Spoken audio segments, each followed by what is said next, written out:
At the time of recording this video, Pixar has 23 films under its belt, some ranging from beautiful pieces of art to complete and utter garbage. But that's okay, not every studio can make masterpieces every single time they try. That's what's so beautiful about film. You learn from mistakes and you adjust to make something better. Pixar itself is a unique company. Their projects are always something that's try to cut deep in human emotions, and they try their best to make a movie in which the entire family can relate to, no matter your race, gender, age, and even species. Pixar is a place to go for comfort or just to enjoy a great cinematic experience. Again, some are better at cutting your heart open and pouring feelings into them non-stop, and some of them just plain out suck. So without wasting any more time, here are all the Pixar movies ranked. That's it. Now this is one of Pixar's oldest movies, specifically the second film in the franchise, so I'll cut it some slack. It's not to say that this movie was terrible per se, as someone liked it if I'm gonna be honest. Hopper was a great villain, he felt threatening and was sinister. The characters were great, and I think the entire idea behind the story and the world was creative. But I just didn't think it was that good. The plot was pretty dumb and had many moments where I just wanted to bang my head on a table repeatedly for several hours because of how dumb the main protagonist is. I also thought the pacing was pretty off-putting. The first and second acts were mind-numbingly boring. I actually fell asleep for 3 minutes around like 5 times watching this movie, but I can't be too hard on it. Like I said, A Bug's Life wasn't terrible. It was a decent film, but I think it could have been executed a little bit better. Now, I enjoyed this movie. A lot, actually. There was an alright plot, the animation was flat-out gorgeous, the comedy was actually superb in some areas, and I think it had great intense moments that really held me on the edge of my seat. The only thing holding down this movie is Merida. Seriously, I genuinely dislike her with an extreme burning passion. She's so annoying and an actual idiot. If you wanted to change your mother's perception on marriage and your freedom, why in God's name would you just say, oh yeah, I want to change my mom? Like, no, okay, listen. I'm sorry, that's just so dumb and stupid. If you want to change one specific thing about a person, why wouldn't you specify what you wanted to change? The problem with Brave is, it has a terrible protagonist. And yes, she does develop, but only near the final act. In reality, we have to spend 80% of this movie with a whiny brat who probably has the lowest IQ in all of these Pixar films. I like Brave, but I don't like you, Merida. I do not like The Incredibles 2. I genuinely don't. Every time I hear the title of the movie, I start groaning because frankly, it's boring. The only good part is the action, I guess. I don't know, maybe the characters too, they were funny in a way. Kind of. Okay, not really. The only reason I have it above the others is because of the Jack scene. God, that little fight scene was so enjoyable and adorable. I could honestly watch it for hours and never get bored. Yeah, I didn't like Incredibles 2. The villain was stale, had a horrible motive. Everyone other than The Incredibles and Frozone were absolute sleepers. I wish they could have done some more world building like they did in the first movie with the island and whatnot, but yeah, that's basically about it. This movie is boring, people. There's nothing much else to want to say. Hold on, before you attack me for this, please hear me out, okay? Up was a beautiful cinematic masterpiece. For the first 15 minutes. I'm sorry, but the whole plot of Up was just all over the place. Not necessarily so as in Up was bad, but what I'm trying to say is the entire movie felt like a waste. I mean, the villain, the bird, everything was alright, nothing special, nothing too crazy, but if the same impact and the same storytelling which happened in the first 15 minutes stayed consistently throughout the rest of the movie, it could have been a solid A or S tier film. My problem with Up isn't necessarily that it's bad, it just felt unneeded. The characters were alright, the villains were alright, the action scenes were alright, the plot was alright. It was just an alright movie. It didn't do anything special. Again, other than the first 15 minutes and arguably maybe the last 10ish minutes, it definitely had its moments, of course, but that big chunk where it's just boring and gets pretty tiring definitely takes the entire cake. I'm gonna say it. I liked The Good Dinosaur. It was fun. It was colorful and mesmerizing, and it was just an extremely enjoyable film. Spot was absolutely adorable, and Arlo was an overall decent protagonist. At least he wasn't annoying. The side characters were fun to watch, and Thunderclap was a pretty neat antagonist. He was actually hilarious. I do have some issues though, such as the plot being all over the place at some times, and also the ending being vaguely confusing. So were the people Spot's parents? Because I was like, what is going on during that scene? They have white hair and he doesn't. And during that scene where Spot and Arlo are laying down and expressing how they lost their parents through sticks, Spot shows he legit only has a mom and a dad and that they died. I don't know, maybe I'm overcomplicating things, but it was kind of mind-boggling. Overall, The Good Dinosaur was a decent movie. It had a decent message and the film itself wasn't that bad. Characters were enjoyable, action scenes were intense when they needed it to be, and the relationship between Spot and Arlo was pretty genuine at times. Solid movie. Cars was a weird movie. It wasn't bad, but like, I don't know. Something about cars with mouths talking and racing is just odd. The movie itself was pretty good. I mean, it had a conflict, it had a story and stakes and blah blah blah. It's what you get from an average Pixar film. I think what really pushes it is the characters. Mater is hilarious and adorable. Doc Hudson was just a chill anime sensei basically. Chick is bae.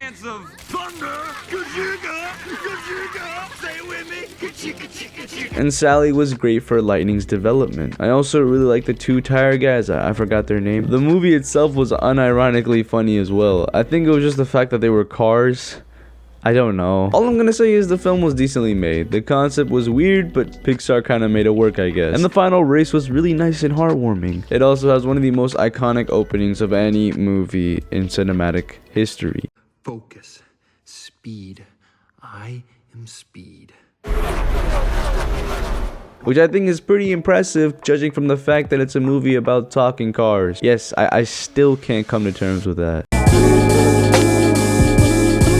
I'm not gonna go too much into this because I've already made a short video on why it's my favorite Pixar film, but I mean, it's just great. The characters, the world, the entire final act was just mere perfection. Honestly, I adore this movie to its core. It's just wholesome and a fun time. You guys can watch my video on why I like it so much, but that's all I'm gonna say for this. I love you, Art. This may be an extremely hot take, but Toy Story 1 was probably the weakest one in the franchise. Not to say that it was bad, by no means. Toy Story was a great movie. Phenomenal, in fact. The entire concept was brilliant, and the execution was perfect. It was hilarious and at times pretty emotional. The characters were full of personality, and I think this was a perfect start to set up the future movies along the way. The only problem I had with this movie is that it didn't really do much for me. At times it felt dull, the emotions were a bit forced in some areas, and Woody was a huge jerk. And I get it. That's what his character was supposed to be because he was jealous of Buzz. But honestly, man, he just pissed me off in that movie. While I didn't find Toy Story 1 bad, I just don't think it matches the pure emotion, action, and message in the other films down the line. Again, it was a perfect start and beginning to one of the most well-known franchises in animation history, but I just personally cannot find it competing with any of the other Toy Stories. I love this movie. From the beautiful visual appeal to the character bonds, this film is just another Pixar movie that's great. Honestly, it was so refreshing and a step in a creative and fun direction. The characters were great, the action and the magic were very well paced out. The whole brother bond between Ian and Barley was something that really moved me because I have a little brother as well, so I mean, it kind of hit me in a way. This movie really captures Pixar, and that's the problem that I have with it. You see, every Pixar movie that tries to be emotional and so deep with meaning and value is the same. Don't get me wrong, Onward was extremely emotional and had a great message, but so do many of the other Pixar films on this list. I finished this movie feeling satisfied, but I also felt like it just could have done more. They could have explored the magical world, and I really wish they did. It was another movie that wanted to cut you down to the heart, which it did. It was another movie that just wanted to cut you down to the heart, which it accomplished, but it doesn't leave a scar that makes you remember it all that well. Other than that, I'm fine with this movie and I actually kind of adore it. I don't know if it's the brother bond that really gets to me or it's just because the movie is great in itself, but you know, either way. If it's adventure you seek.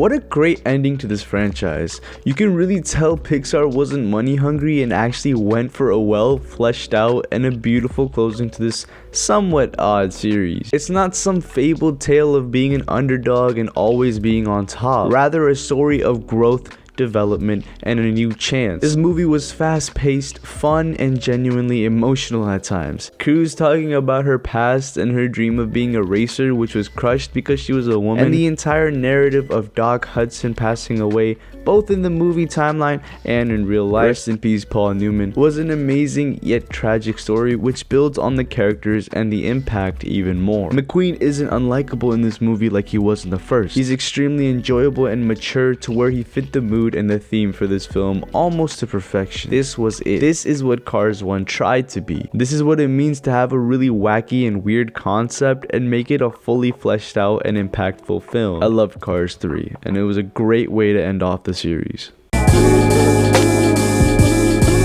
Pixar did not need to make this, but man, am I extremely glad they did. What a spectacular ending to a series that really focused on the toys this time. This was truly Woody's movie. This was the standalone film that completed the franchise and solidified it to be one of the greatest animated movie series to date, even though it already was. Toy Story 1 was about Buzz Lightyear and Woody. Toy Story 2 was about Woody, Jessie, Bullseye, and the Prospector. Toy Story 3 was about the entire crew and Andy. And finally, Toy Story 4 was about the infamous cowboy of the West, Woody. I don't think I need to go that far in when talking about this film. It's Woody's character arc which really questions everything that he stood for in the past 3 movies. To put it simply, Toy Story 4 is a very emotional, visually beautiful, and captivating movie that really shows Pixar can still do it if they try.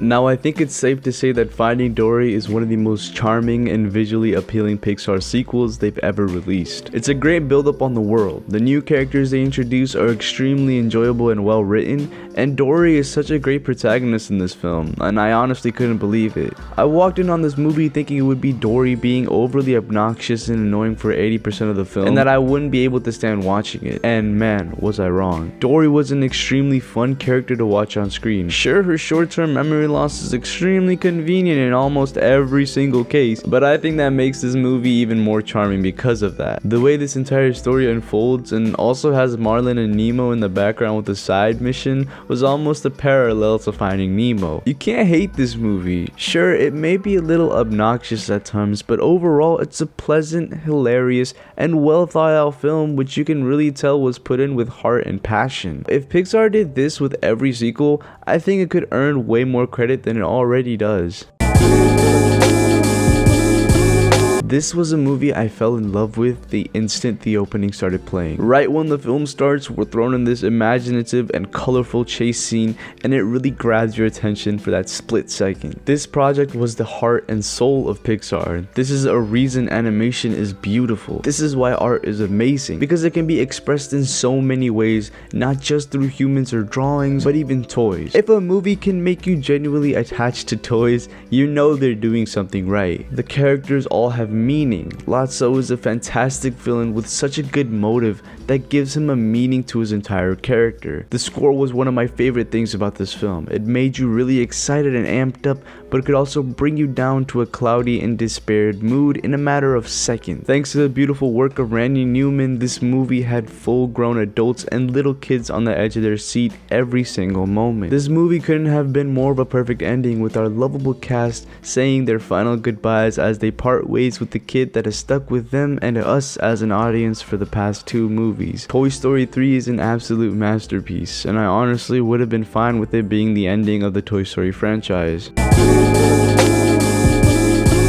I never thought I would be so intrigued by emotions playing as characters inside of a person's head, but yet here I am enjoying the absolute max out of this film. The visuals are fantastic, the world and the parallels to the emotions in Riley are pinpoint, and the comedy is absolutely genius. Bing Bong was such a wonderful character and an absolute blast to be on screen. In fact, all the characters are wonderful in their own way. The character development in this movie is one of the most key defining features. Joy and sadness play off each other so well, which creates these absolutely hilarious hilarious and extremely deep situations. I love how Joy eventually realizes it's okay to be sad and that not everyone has to be happy to have a great life. You don't find comfort in smiling or being overly positive, but sometimes you have to let your emotions out and express how you truly feel. This entire film was just a roller coaster of lessons and emotions, and perfectly sends a message that is crucial for everyone to understand, especially in this day and age where everyone is stressed and worried. Inside Out was a beautiful film of maturity and letting life go on the way it's intended to be. This movie is absolutely phenomenal.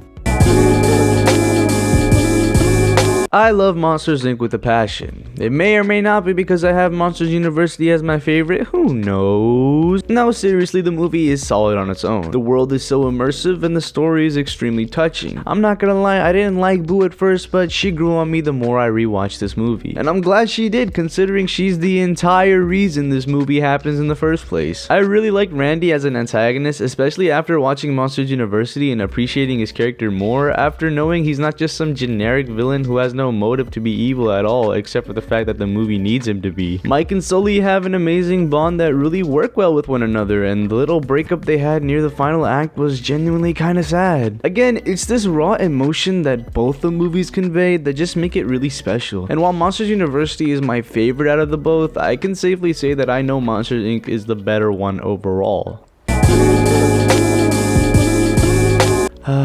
My first ever Pixar film takes me back to when times were simpler and reminds me of how special this company is to me. There's nothing quite like this movie. A worried dad and a random girl who has short-term memory loss teaming up against the entire ocean to find their missing son. Sounds like an epic tale full of action and suspense on paper, right? While it does have those thrilling and intense moments, this movie offers so much more than just action. It has some pretty emotional scenes and brilliant comedy that suit the environment perfectly. I'm not gonna talk about this movie too much because I want to make a video on it very soon, but Finding Nemo is an A-tier movie that you should definitely check out if you already haven't.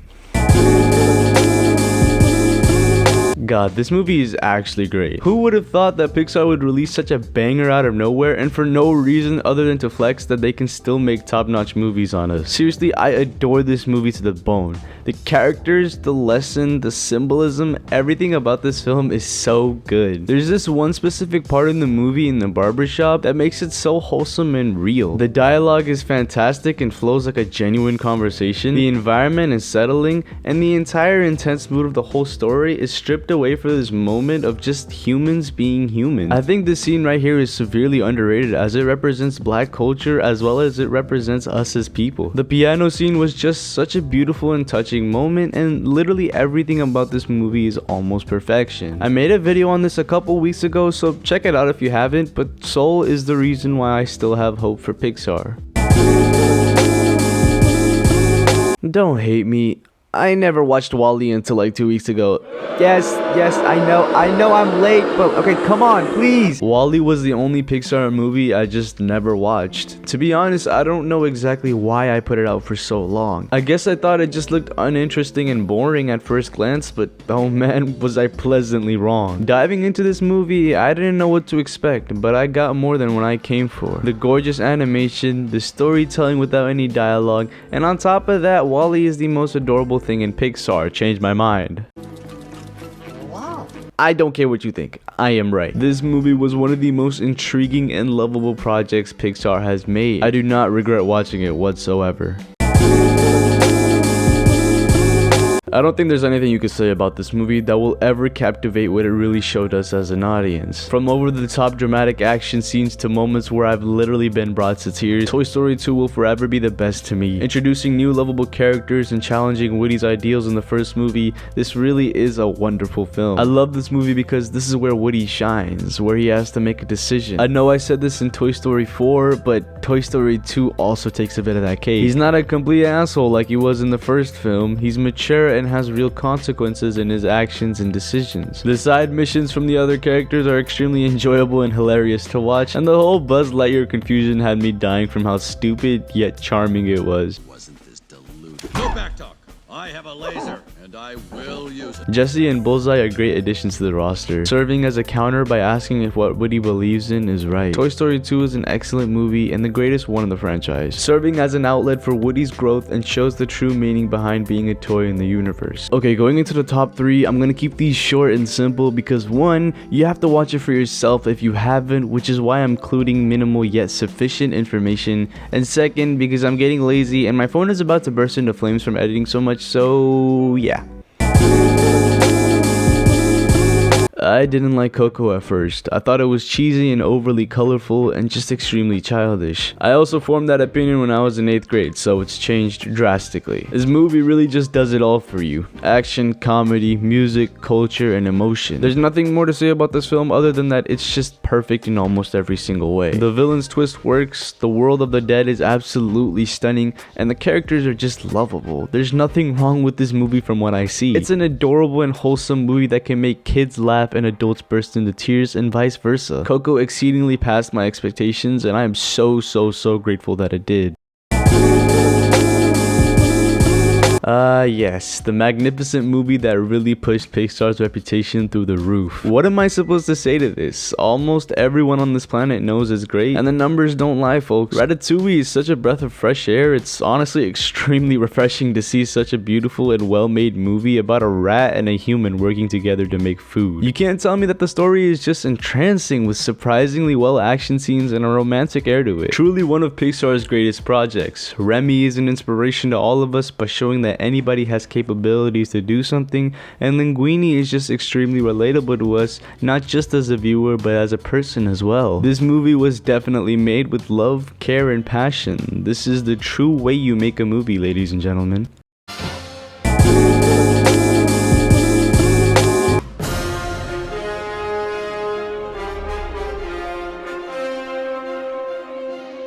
What is there more to say about this? No, seriously, if you somehow haven't watched The Incredibles, then I don't know what to tell you. This movie speaks for itself. It's the greatest Pixar film and has the most realism, action, and is greatness itself. You know how Kung Fu Panda is the awesomeness of the DreamWorks company? Well, Incredibles is the greatness of the Pixar company. This film tackles real-world problems in such an abstract and enjoyable way. The setting is so lifelike and the emotions are real. The family is incredible, as the name states, and Syndrome is just a spectacular villain with a perfect backstory that makes his intentions make sense. The side characters steal the spotlights they're in, such as Edna and Frozone, and the entire premise of the movie is just perfection on a platter. Honey, where's my super suit? Where is my super suit? This is the greatest Pixar film and one of the best superhero films ever to grace the silver screen. The Incredibles excels in every aspect of filmmaking and rightfully deserves the #1 spot on this list. Oh my god, that was an extremely long time. One thing I want to add is this is all my opinion, so if you don't agree with my ranking, that is completely fine. I would love to see what you guys think about my list. What would you change and why? Leave it in the comments, and don't forget to leave a like and a subscribe because this video has taken a lot out of me. Okay, I'm gonna go lay down now for a long time.